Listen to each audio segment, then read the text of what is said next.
का है कैसे? बगैर कसूर के पूजा माता जी के करत रहता है, बोला के अब छुरा मार दिया चल गया। पहले से कुछ झगड़ा चल रहा था? छोटा मोटा झगड़ा तो हर जगह होता है, हो रहा था पहले से। कोई थोड़ी जाना था कि वो जाने मार देगी, आई या जान मार दी। जब उनको चाकू लगे थी तब आप लोग कहाँ थे? हम यहाँ अंदर हमारा घर पूजा हो रहा था, उनको बुला लाया हुआ संतोष ने आवा नहीं वो काम है, वो निकल के आया बस सब आदमी भीड़ के अब पकड़ा चाकू भोका भाग गया, तोले हम दौड़ के आते भोग के भाग गए। नमस्कार, मैं पंकज और आप एचबी न्यूज देख रहे हैं। दोस्तों, देश के हम लोग उस राज्य में रहते हैं जो राज्य शिक्षा की दृष्टि से सबसे नीचे है और आए दिन तरह तरह की घटनाएं होते हैं। बिहार में एक गाना कुछ दिन पहले प्रचलित हुआ था कि मारे सिक्सर के 6 गोली छाती मेरे। तो यहाँ पे कुछ अलग है, यहाँ पे 6 गोली छाती में नहीं बल्कि चाकू छाती में आया है और उनके कुछ परिजन हैं। देखिए ये बच्चा, इसका क्या कसूर है जो इतना उम्र में ही, इतने कम उम्र में इस ड्रेस को पहना हुआ है। जीवन के सबसे दुखदाई वाला पल होता है जब किसी बच्चा को या किसी व्यक्ति को यह ड्रेस पहनना पड़ता है। क्या नाम है बाबू? प्रिंस कुमार। प्रिंस कुमार, क्या हुआ है तुम्हारे पापा के साथ?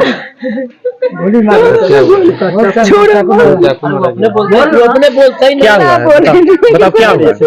कोई बात नहीं, चक्कू मार उसकी माँ से, उनकी दादी, उनकी माँ है जो आपके बेटे, आप ही के बेटा मरे हैं। क्या कुछ घटना है बताइए। छुरा मार दिया का है कैसे? बगैर कसूर के पूजा माता जी के करत रहता है, बोला के अब छुरा मार दिया चल गया। बिना किसी कारण कोई किसी हमें तो कुछ कारण उससे पुरानी कोई रंजिश था, कोई दुश्मनी, कोई झगड़ा? दुश्मनी के सबसे झगड़ा फैल के आदि के रास्ता के चलते, बकरी के चलते पदार्थ में झगड़ा फैलेगा। वो बकरी के चलते सब मारा मारी लाठा लाठी चल रही। हमार लड़किया कुछ न कले, इतने कली से झगड़ा न करे जा, शांति से रह जा। कर्जा बगल में थाना है, यहाँ से लगभग 1.5-2 किलोमीटर थाना पड़ता है। 1 किलोमीटर है, लगभग 1 किलोमीटर थाना यहाँ से पड़ता है और एक थाना क्षेत्र में ही इतने नजदीक थाना होते हुए भी इतनी बड़ी घटना घटता है। कुछ दिन पहले मोहम्मदपुर खाज जो कि कर्जा के बगल में ही है, वहां भी एक घटना घटा था और ये आज यहाँ घटना घटा है। और घटना ऐसा कि उसके बाद कोई ऑप्शन भी नहीं है उस आदमी को जिंदा रहने के लिए। आपका क्या नाम है? आपके पति थे वो, क्या जानते हैं कुछ, क्या पता है आपको इस बारे में? कथी पता होगा, जो सब जान रहा है वही सच्चाई है, और कथी पता होगा। तो वो जो औरत जो आपके पति को चाकू मारी थी, उनसे पहले से कुछ झगड़ा चल रहा था? छोटा मोटा झगड़ा तो हर जगह होता है, हो रहा था पहले से। कोई थोड़ी जाना था कि वो जाने मार देगी, आई या जान मार दी। जब उनको चाकू लगे थी तब आप लोग कहाँ थे? हम यहाँ अंदर हमारा घर पूजा हो रहा था, उनको बुला लाया हुआ संतोष ने आवा नहीं वो काम है, वो निकल के आया बस सब आदमी भीड़ के अब पकड़ा चाकू भोका भाग गया, तोले हम दौड़ के आते भोग के भाग गए, सब मार के चाकू बस भाग गए। ये सब क्या सुनने को मिल रहा है? हम लोग किस सदी में जी रहे हैं? सेंचुरी फर्स्ट में जी रहे हैं हम लोग और जमाना इतना आगे बढ़ रहा है, फिर भी हम लोग जंगल राज की तरफ क्यों जा रहे हैं? इस तरह से अगर घटना होती है तो हम क्या कहेंगे? जंगल राज तो कहेंगे। हमारे साथ क्या कहते हैं, भाजपा ओबीसी मोर्चा का प्रवक्ता है साहू भोपाल जी, आइए उनसे बात करते हैं। कहीं भी कोई भी छोटी बड़ी घटना घटती है तो ये जरूर वहां पहुंचते हैं समाज सेवक के रूप में परिजनों को तसल्ली देने के लिए। साहू जी, आप यहाँ पे, आपको फिर से यहाँ पे आना हुआ है। कुछ दिन पहले आप मोहम्मदपुर खाजे में भी गए थे जो कि कर्जा के बगल में ही है, और उसके बाद आप यहाँ पे आए हैं और आए दिन ऐसी घटना आपको देखने को मिलता है। क्या कहेंगे आप इसके बारे में? कौन जिम्मेदार है इसका? सबसे पहले तो जब कल हम लोगों ने समाचार पत्रों के माध्यम से, विभिन्न माध्यमों से सूचना मिली कि कर्जा थाना, माने कर्जा थाना से महज 0.5 किलोमीटर की दूरी पर संतोष शाह नामक 35-36 वर्ष का उम्र था और वे भूजा बेचकर, पप्पन बेचकर अपना जीविकोपार्जन कर रहे थे। मामूली विवाद हुआ होगा, जैसे एक दिन पहले बकरी चराने के, हम लोग समाचार पत्र में भी देखे, जैसा कि लोगों ने बताया कि बकरी चराने के सवाल पर हुए मतभेद में आकर इसके दरवाजे पर, जब इसके यहाँ पूजा पाठ का माहौल चल रहा था, इसी बीच में जो अभियुक्त गण लोग आए और छुरा से आकर निर्मम हत्या कर दी। उसमें 3 लोग घायल भी हुए। अब बताइए, ये उसके मृतक की पत्नी है, मृतक की माँ है, मृतक के बच्चे हैं, और एक तरह से देख रहे हैं कि सारे ग्रामीण लोग हैं, सभी गांव के लोग इस परिवार के प्रति अपनी संवेदना व्यक्त कर रहे हैं। हम 2 बात इसमें रखना चाहेंगे। कहीं ना कहीं पुलिस का इकबाल समाप्त हो गया है।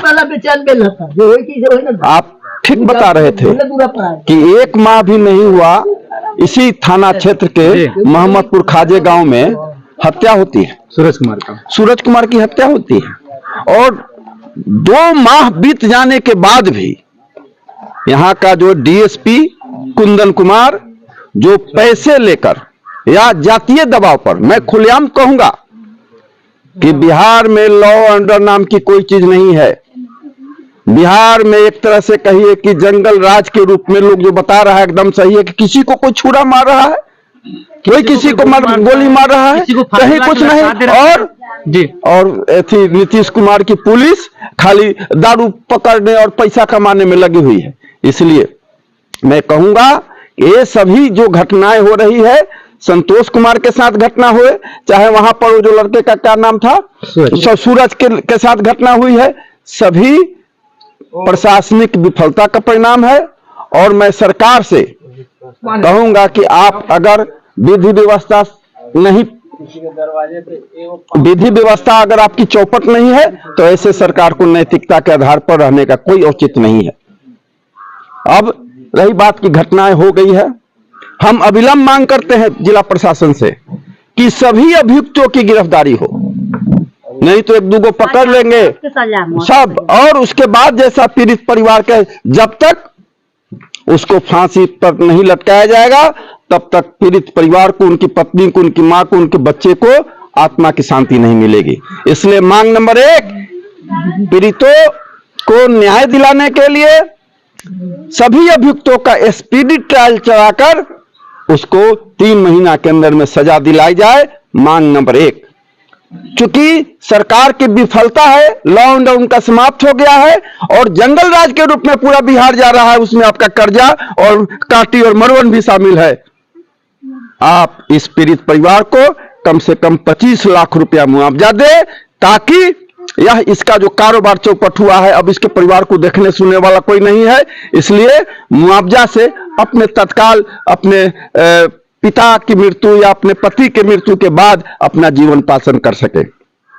25 लाख रुपया से वो व्यक्ति तो वापस नहीं आएगा, कम से कम वापस नहीं आएगा। लेकिन ठीक हम तो कह रहे हैं कि जब स्पीडी ट्रायल होगा और उसको सजा मिलेगी, तो फिर दूसरे लोग इस तरह की घटना को अंजाम नहीं दे पाएंगे, समझेंगे कि यहाँ कानून का राज चल रहा है, इसके चलते। इसलिए उन लोगों को सजा तुरंत दिलाई जाए। तीसरी बात कि हम जो देख रहे हैं कि हम लोग, चूंकि बिहार प्रदेश तहलीक साहू सभा के हम प्रदेश के उपाध्यक्ष हैं, चूंकि घटना है, हम आए हैं अखिल भारतीय वैश्य महासम्मेलन से जुड़े हुए हैं और भारतीय जनता पार्टी में प्रदेश प्रवक्ता होने के नाते हम आज ही अपने प्रदेश के अध्यक्ष और पदाधिकारियों को और जिला के अध्यक्ष और पदाधिकारियों को, अपने समाज के भी अध्यक्ष और पदाधिकारियों को सूचित करेंगे कि यहाँ आकर इस पीड़ित परिवार को न्याय दिलाने के लिए आगे आए। और मैं कहता हूं कि अगर 1 सप्ताह के अंदर सभी अभियुक्तों की गिरफ्तारी नहीं होती है, तो हम लोग सड़क से लेकर सदर तक इसकी लड़ाई लड़ेंगे। और कर्जा थाना जो जिस तरह से कानून और व्यवस्था की धज्जी उड़ा रहा है, कर्जा थाना का हम लोग घेराव करेंगे और उस समय तक हम कर्जा थाना को घेराव जारी रखेंगे जब तक इस पीड़ित परिवार को, चाहे वह मोहम्मदपुर खाजे की घटना नहीं हो, चाहे कर्जा की घटना हो। इसलिए हम लोग समाज की ओर से हम कहेंगे इस दोनों बच्चे की पढ़ाई लिखाई की व्यवस्था हम लोग बिहार प्रदेश तहलीक साहू सभा के हैसियत से। जो महिला है जो चाकू चलाई थी, वो महिला कहाँ है अभी? वो महिला पुलिस गिरफ्तार कर ली है। नहीं, गिरफ्तार की है, सिलेंडर कोई थोड़े करता है, गिरफ्तार की है। 2 गिरफ्तार हुए हैं, 6 अभियुक्त है, चारों की गिरफ्तारी हो। अगर गिरफ्तारी नहीं होता है तो उन लोगों के घरों की कुर्की जब्ती की जाए, जो भी कानूनी प्रक्रिया हो उसको पूरा किया जाए। हम लोग की मांग है। जी बिल्कुल। तो ये थे साहू भोपाल जी, जिनका कहना है कि साफ साफ कि जो पीड़ित परिवार है उनको 25 लाख की मुआवजा तो देना ही है, साथ ही साथ इनके साथ न्याय भी हो। मेरा कहना यह है कि घटना घटी, ये बच्चा अब इतना ही कम उम्र में अनाथ हो गया, ये महिला विधवा हो गई, इनका कोई सहारा नहीं है, कोई कमा के खिलाने वाला नहीं है, कोई इनका बाल बच्चा को पढ़ाएगा कौन, इनका भविष्य क्या रहेगा। इसके लिए सरकार से मेरा कहना है कि इनकी पढ़ाई लिखाई के लिए सरकार हो, चाहे वो पक्ष हो विपक्ष से भी कहेंगे, क्योंकि घटना घटी है तो संवेदनाएं सभी लोगों का होना चाहिए, चाहे वो पक्ष वाले हो चाहे विपक्ष वाले हो, वो आए यहाँ पे और इन पीड़ित परिवार को जितना हो सके सहायता मिलना चाहिए। और सरकार से तो बिल्कुल हम चाहेंगे कि वो अपने विभाग के किसी भी व्यक्ति को कह करके इनको गोद लिया जाए, ताकि इनकी पढ़ाई लिखाई व्यवस्था चल सके। उनकी पत्नी है, जो मृतक है उनकी पत्नी है, उनसे बात करेंगे। क्या चाहते हैं आप, प्रशासन से क्या कहना चाहते हैं आप? प्रशासन से यही कहेंगे कि हमारा बच्चा की पढ़ाई लिखाई, उनको बच्चा को पढ़ा के डॉक्टर बनाना था, उसका जिम्मेदारी उठाए। बिल्कुल, ये सपना धारा का धारा रह गया। अब ये कौन पूरा करेगा? जो मृतक हैं, वो जिनका मर्डर हुआ है, वो पॉपकॉर्न बेचते थे ठेला पे, और सोच था कि अपने बेटा को पढ़ा लिखा करके डॉक्टर बनाएंगे। हमारे साथ एक और पर्सन है, उनसे बात करेंगे। क्या कहेंगे, आपके क्षेत्र में ये सब जो घटना घटी है, इस पर क्या कहना है आपको? परिचय अपना जी। जी, मेरा नाम राहुल साहू हुआ जी, जिमपुर प्रत्याशी मरवन जिला परिषद क्षेत्र से हम आते हैं, और तेली साहू सभा का प्रखंड अध्यक्ष भी है मरवन के। ये बहुत ही घटना निंदनीय है, दुखनीय है। जो हमको सुनने में मिला, हम आए हैं पीड़ित परिवार से मिले हैं, और जो देखने में जो स्थिति लग रहा है, जो समाज के लोगों से बातचीत किए जो पता चला, एक छोटा मोटा घटना की वजह से भी एक हत्या कर दिया जाता है, ये बड़ा ही दुख भरी बात है।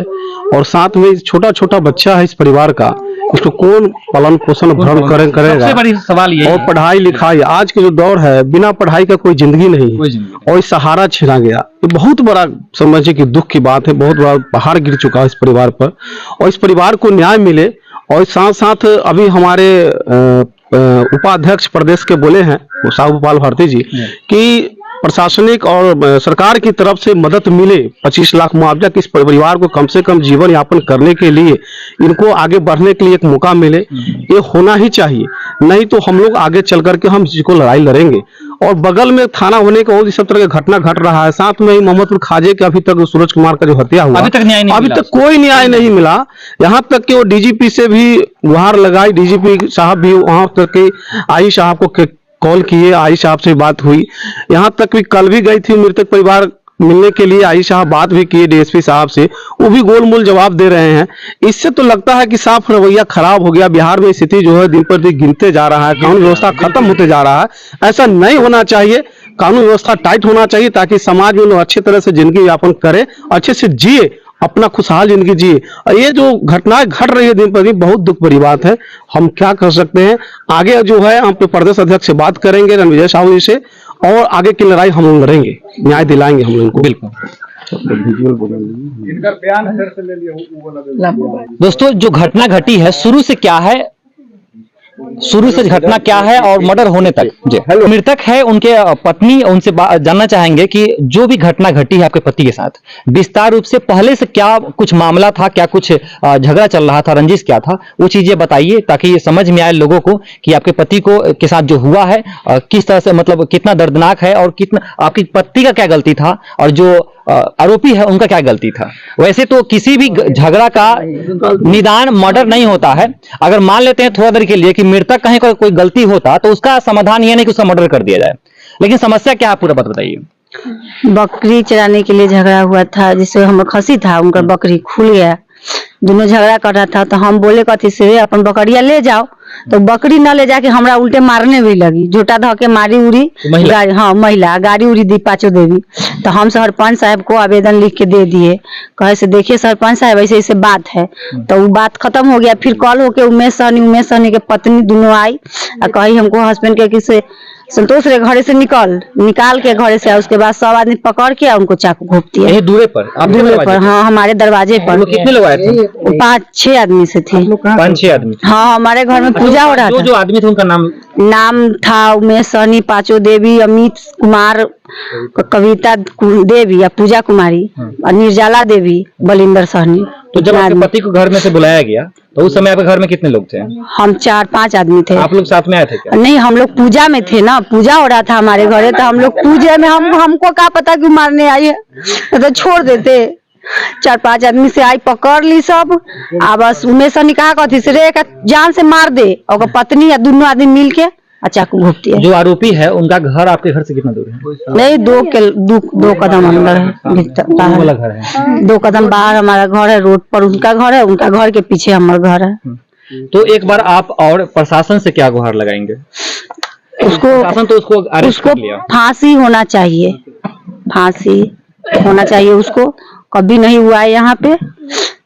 चलिए, ये घटना है दोस्तों। आपसे आग्रह है कि आप लोग इस वीडियो को देख रहे हैं तो आपकी इतनी सी जिम्मेदारी तो जरूर बनती है कि आप इस वीडियो को शेयर करें और उन जिम्मेदार अधिकारी के पास वीडियो को जरूर पहुंचाइए कि उनको लगे कि उनके क्षेत्र में आए दिन ऐसी बड़ी बड़ी घटनाएं क्यों हो रही है। फिलहाल इतना ही, तब तक के लिए जय हिंद।